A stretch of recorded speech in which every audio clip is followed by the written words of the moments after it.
Hello and welcome to Sports Mass. I'm Tanvi Taneja. In the next half an hour, we'll get you up to speed with all the trending sporting news from across the country and the world. In the show today, updates from the Asia Youth Para Games, Ashes Cricket Test Series, Winter Olympics in Beijing, all the English Premier League action and a lot more. Up first, the headlines. Ahead of the Ashes series, England's leading wicket-taker James Anderson has been rested for the first Ashes test against Australia. Oli Pope preferred over Johnny Bairstow in the 12-man squad. Sports Minister Anurag Singh Thakur says Imphal will soon have its own National Sports University.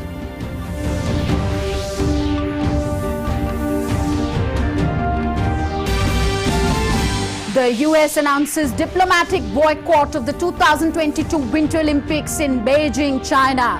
White House says no official delegation would be sent to the Games, but the country will continue to support their athletes.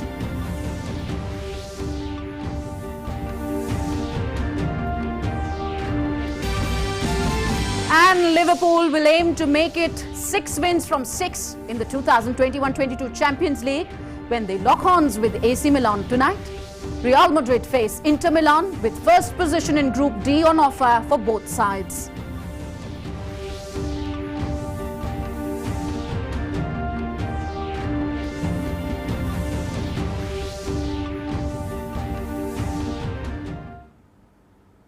Starting with the Ashes series update. England's leading wicket-taker James Anderson has been rested for the first Ashes test against Australia, with Oli Pope preferred to Johnny Bairstow in the 12-man squad. England insisted that it is not injury-related and is part of the management plan to have him primed for the day-night test in Adelaide next week. Anderson missed the majority of the 2019 Ashes with a calf injury he sustained in the opening test at Edgbaston, which left England with a bowler's shot in a match they went on to lose, and there were questions raised as to whether he would be able to return. But since then, he has taken 57 wickets in 17 tests and played in all of the matches against New Zealand and India in the last home summer. The first test between England and Australia of the 5-match series will be played at the Gabba Stadium in Brisbane beginning Wednesday. Meanwhile, Cricket South Africa on Monday released the updated schedule of the Indian men's cricket team's upcoming tour of South Africa. The series, which was initially supposed to start from December 17th, will now begin from December 26th. The first test will be played at the Supersport Park in Centurion from December 26th to 30th. The Wanderers Stadium in Johannesburg will host the second test from January 3rd to 7th, 2022. While the third match of the series will be played in Newlands, Cape Town from January 11th to 15th. India will also play 3 ODIs, but the 4-match T20 International Series will be rescheduled for later as announced by the BCCI earlier. ODIs will be played on January 19th, 21st and 23rd. So a lot of cricket action lined up. Now we know that the winter session of Parliament is going on. Sports and Youth Affairs Minister Anurag Singh Thakur, while answering one of the questions in the Lok Sabha today, said that the government is taking significant steps towards the betterment of sports in the states on the lines of Act East policy. The Sports Minister further informed that a National Sports University will soon be made ready in Imphal. माननीय प्रधानमंत्री जी ने north east की ओर जब पहले ये कहा था कि पूर्व की सरकारों में लुक ईस्ट की बात चलती थी, हमने एक्ट ईस्ट की बात की है और नेशनल स्पोर्ट्स यूनिवर्सिटी 550 करोड़ रुपए की लागत से वहां बनाने के लिए नींव पत्थर भी रखा। मणिपुर के इम्फाल में ये नेशनल स्पोर्ट्स यूनिवर्सिटी बनने जा रही है और कोविड के कारण जो पिछले कुछ दिनों में कमी आई है, लेकिन आप देखेंगे इसमें प्रगति बहुत तेजी से होगी और देश को अपनी नेशनल स्पोर्ट्स यूनिवर्सिटी मिलेगी। Yesterday was a great day for Indian badminton contingent to finish the campaign on Monday at the 2021 Asia Youth Para Games with 16 medals, while India bagged overall 36 medals in the international event in Bahrain. For India in badminton, Tokyo Paralympian Palakole, Sanjana Kumari and Hardik Makkad clinched 3 medals each. The para badminton contingent won 4 gold medals, 7 silver and 5 bronze medals in total in Manama. Gold medalist shuttlers include Nitya Srey, Sanjana Kumari, Palak Kohli, Nihal Gupta and Abhijit Sakhuja. Over 700 para-athletes from 30 countries competed across 9 sporting disciplines in the Asia Youth Para Games. Moving on in sports bars now. The US government officials will boycott the 2022 Winter Olympics in Beijing because of China's human rights atrocities. This move has been heavily criticized by Beijing. Meanwhile, New Zealand's Deputy Prime Minister Grant Robertson said that New Zealand will not be sending diplomatic representatives at a ministerial level to the Beijing Winter Olympics. Now, other countries, including the UK and Australia, are said to be considering these boycotts. Details in our next report.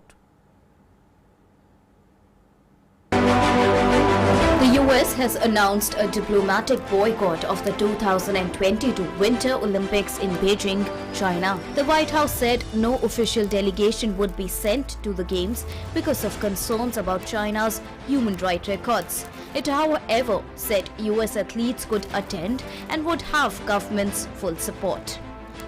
The Biden administration will not send any diplomatic or official representation to the Beijing 2022 Winter Olympics and Paralympic Games, given the PRC's ongoing genocide and crimes against humanity in Xinjiang and other human rights abuses. The athletes on Team USA have our full support. We will be behind them 100% as we cheer them on from home. We will not be contributing to the fanfare of the Games. U.S. diplomatic or official representation would treat these games as business as usual in the face of the PRC's egregious human rights abuses and atrocities in Xinjiang, and we simply can't do that. As the President has told President Xi, standing up for human rights is in the DNA of Americans. We have a fundamental commitment to promoting human rights, and we feel strongly in our position, and we will continue to take actions to advance human rights in China and beyond. After United States, New Zealand has also announced that the country will not be sending diplomatic representatives at a ministerial level to the Beijing Winter Olympics in February 2022. Talking to reporters, Deputy Prime Minister Grant Robertson said there was a range of factors behind this decision. We've already made clear that we won't be represented there at a ministerial level. We made that clear to China, I think, in October. And so for us, that's a decision we've already made. But we've made clear to China on numerous occasions our concerns about human rights issues, as recently as the Prime Minister talking to President Xi. So they're well aware of our view on human rights, but we had already made the decision not to attend. Japan has meanwhile said it will make its own decision on whether to send diplomatic representatives to the 2022 Winter Olympics in Beijing. Japan's Chief Cabinet Secretary Hirokazu Matsuno told a daily news conference the country has yet to make a decision and will consider a number of factors when it decides. Other countries, including the UK and Australia, are said to be considering boycotts. The Biden administration's diplomatic boycott of the 2022 Winter Olympics falls far short of a previous US boycott in the year 1980, when it pulled out its athletes out of the Moscow Olympics to protest against the Soviet invasion of Afghanistan. The Soviet Union and its allies in turn boycotted the following 1984 Summer Olympics held in Los Angeles. The US is itself due to hold the Summer Olympics in the year 2022 in Los Angeles.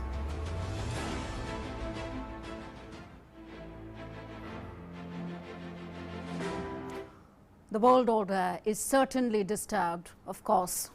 All this after COVID-19 and its successive variants coming one after the other. We're all concerned. Moving on in sports bars now, we are joined by Gaurav Khanna, the para-badminton coach, because of whose efforts Indian badminton contingent finished the campaign on Monday at the 2021 Asia Youth Para Games with 16 medals. And the overall medal tally, let's inform our viewers, once again was 36 medals. Gaurav, welcome to the show once again. And I would like to say, from Tokyo Paralympics to now Asia Para Games, the Indian badminton team has performed consistently well. How did all this happen? See, just of course, it's the hard work of our ministry, the systematic approach, and of course, attention of Indian government besides the society, Yes. changing the vision towards the differently Paralympians. able athletes, and of course, the consistent training that we have been doing now at a professional level, it has made this difference at all levels. Tell us about gold medalist Nitya Sray, the emerging star indeed. Yeah, of course, she is very new in the category, and including her, in fact, Sanjana, both are the new players, and of course, the newly classified players, and they were the surprise to the world, taking the Yes. gold medal and bringing back to the country. We are expecting more from them, and very soon they will be delivering results. Certainly, we're all expecting a lot from them. Now, amid COVID-19 scare, now Omicron variant in the picture, how is the team preparing for international events in such changing scenario, like the new variants emerging one after the other? Frankly speaking, I have foresighted this vision, I think 2 years back, when there was a first time when COVID happened, and we were about to depart to Spain, and our flight were cancelled just because of this COVID. That time only we realized that I have realized that we need to have some platform where we can make a self-created bio bubble and continue the training, and that's why that has inspired me to create the first professional academy of the country in Lucknow. And there we have already made a self-prepared bio bubble where the infrastructure is ours. We are staying at a common place. We have cooks with us. We have physios with us. We have a school, Excelia school, and which is rendering their building for the badminton courts. So even if anything would happen, we can create a self-created bio bubble and continue the training with all the facilities intact. Gaurav, I must say all credit to your coachship to pre-examine all these conditions considering the global health concerns. Now, I must ask you, now that you mentioned of this bio bubble, have you ever encountered any of your para shuttlers experiencing bio bubble fatigue? See, in any case, when you have a target and you have a vision, and you are continuously getting the success, even short-term successes are important to have a long-term vision and success. So, yes, you are right on that aspect, that creating in an atmosphere where you are not supposed to go out, not meeting with the people, even if they are known to you, creating in a living in a monotonous atmosphere, you would say. Yeah. But as a coach, it is my responsibility to create and create such atmosphere which is encouraging and enthusiastic for everyone, making changes. And since we are not one, we are not few, we are many. So we create a self atmosphere also within ourselves, which makes fun, which makes enjoyment, and of course the hard training intact. Kudos to the spirit. Gaurav, tell us about which tournaments is the Indian badminton contingent eyeing upon next? See, there is a series of tournaments because BWF is now coming up with a change tournament structure. We have now, like able-bodied athletes, the level world tournaments where it would be open only for the ranked athletes and limited and the world rankers only. There would be level 2 tournaments now, which is also specific towards the main ranking players, and of course the level 3 tournaments. Now it is high time for us as a coach and of course for the athletes to decide and pinpoint which tournament they will participate and how would we manage our training. Our next is of course a series of tournament which has been reflected by BWF on the tournament calendar, but foremost is the national championship which is coming in Orissa from 23rd, 24th and 25th of December. Okay. Gaurav, every athlete has an inspirational story, and for Paralympians, these stories are even more special. But you too are here scripting a story of many firsts as a coach. I would like to ask you, what all has changed after Tokyo Paralympics' brilliant outcome of Indians? And of course, I'm adding a sub-question to it. What will be your message to aspiring para-athletes in the country? Because the vibe in the country is terrific at the moment. Allow me to start this answer from 2015 when I took over the charge as the coach for Indian para badminton team. I have realized that the national championship, there was a maximum entry of 1660s. And with the vision, what we have in Tokyo Paralympics, since the last date of our national championship is already over, I must tell you with proud that the entries limit have crossed 500. Wow. So you can see the development, and that is the inspiration which our Paralympians has created to the Indians, and the result has just created a drastic difference, number one. Secondly, for me as a coach, yes, this is high time that I should start thinking for 2028, 2032 and 2036 Olympics. True. So this is high time where we need to spot talent, search talent, and to train them and then refine them to be an elite athletes by the time they will be young and they will be elder enough to represent the country. And of course, we need to be professional, we need to be systematic, and we need to be focused now, more focused, because more demands are coming in, more competitions are coming in, more countries are putting their professional efforts to that. So it is high time that I need a good team, I need to work hard, and we need to come back. We need to maintain the spirit and bring back, make the counting more bigger in numbers. True, true. We all expect higher numbers in the medal tally. So search talent, groom talent, spot talent. Any word? Has the sponsorship scene changed for the Paralympians? What would you like to say? You mean to say about society or what? Sponsorships for sportspersons, Paralympians in particular. Yes, of course. We are thankful, because when we started in 2015 and we were creating the structure of training together at a common platform, frankly speaking, we created it in a government structure in Uttar Pradesh in sports college, and we did not have any support from any corner. We stayed together, we prepared the food together, even the Paralympians and Olympic gold medalists like Pramod Bhagat, Krishna Nagar, Manoj Sarkar, everyone preparing their food. We were enjoying together and training together. But things have changed now. People are coming in. We have OGQ, we have Go Sports, we have Wellspun, we have Simply Foundation, we have few more sponsors, and of course the stakeholders and big companies are coming in asking us, let us know what support you need. We are ready to support you. I think we have proved a bit, and now we can tell, yes, support us, and we will definitely bring back medals to the country. Certainly. Gaurav Khanna, you have proved your bit. Your contingent has proved its bit. Thank you very much for joining us in Sports Buzz. Thank you so much. Bye. Next, shifting gears now in Champions League football action now. Liverpool striker Divock Origi will likely start against AC Milan in the Champions League this week, but he may have to come to terms with being in and out of the team.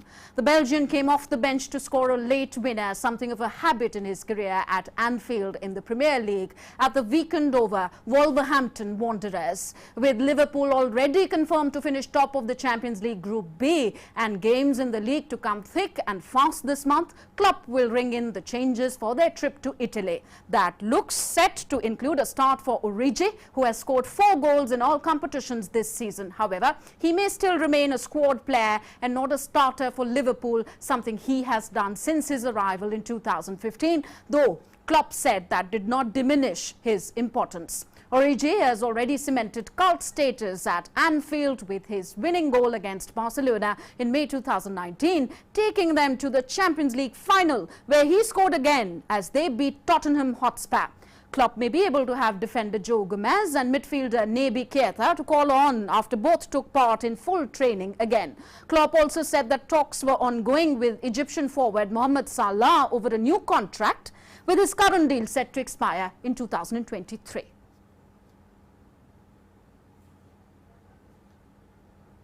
AC Milan coach Stefano Pioli said he has done all the necessary homework to be ready for Tuesday's must-win Champions League clash with Liverpool at the San Siro, having learned lessons from the thrilling reverse fixture in September. Milan's dramatic last-gasp victory at Atletico Madrid in their Champions League match blew Group B wide open. Pioli's men are now third, 1 point behind second-placed Porto as they vie for a place in the last 16. If Porto beat Atletico, then Milan cannot reach the knockout stages. But a draw and a Milan win in the final group match over already qualified Liverpool will allow the Italian team to progress. Very well, the pace, the quality, the speed and the intensity of Liverpool We know at what level we have to express ourselves to keep the pace. We are working hard on it, certainly because having so many injured people can make a difference in the long run. Sure, playing has a lot of impact, but this applies to everyone. We must try to be much more careful. We are trying to do everything to try to preserve the players, to protect them, to facilitate the recovery of players, to try to facilitate the prevention of injuries to players, to try to facilitate the performance of players. Compared to last year, I'm making more changes by taking minutes away from some players to try to avoid injuries. Anche di spazi e di posizione che ci devono permettere di superare la loro prima pressione. Still with football, Real Madrid coach Carlo Ancelotti said that the club and fans demand high standards for the Champions League ahead of their final group match against Inter Milan. Asked about the interview of former Real player Rafael Varane, who accused Real fans of demanding too much and not congratulating them enough after winning 4 Champions League trophies, Ancelotti said they cannot be satisfied. Real, who have won a record 13 titles in Europe's premier club competition, are at home to Inter in their final group match. I think it is the history and tradition of this club, which is still the best club in the world, that has won most titles, especially in Europe, because of this kind of demand. If you are at Real Madrid, you have to think like that. It's true that we celebrated and enjoyed the 10th we won, but we can't satisfy. We have to keep going on forward because this high standard is what this club is asking for. This is what this fan base is asking for. I can't tell you if you are favorites or not, but I can tell you that we can compete against all the teams because of the quality we have, because of the experience. I think we can compete. Then we have to wait and see. In the end, you have to face all the teams if you want to win this competition. Whatever it is, be it round of 16, quarterfinals, if you have the objective of reaching the end of the competition, it doesn't make much difference if you have to face a strong team in the round of 16 or quarterfinals. For me, the difference of Vinicius this year compared to last year is that this year he has had games where he has not played so well, but he is being decisive as a top player. He reminds me of a game in Sevilla. He didn't play a good game, but in the end, he had the calm and the momentum of a top player and scored a great goal. For me, that's what changed Vinicius. The difference of defining a game, something that sometimes few players have. Talking about tennis now. India will host Denmark for the next Davis Cup Championships World Group 1 contest scheduled for March 4th, 5th next year. This would be India's first home Davis Cup tie since February 2019, when it hosted Italy and lost 1-3 in Kolkata. Even though Denmark has a singles player in Holger Rune, who is higher ranked than all the Indian players, it can still be considered a favourable draw for the hosts. It will be the first tie between the two nations since September 1984, when India won 3-2 at Aarhus. The two teams have not clashed much, as the only other time they played was in 1927, when Denmark whitewashed India 5-0 in the quarter-final in Copenhagen. So that's it in this edition of Sports Buzz. We'll be back tomorrow same time with all the sporting action and of course the latest trending sports buzz. Until we meet again, you take very good care of yourself. Stay masked, for Omicron has come to our doors knocking. Maintain all the COVID-19 protocols and stay safe, not only for yourself but also for your loved ones. Thanks for watching. Namaskar.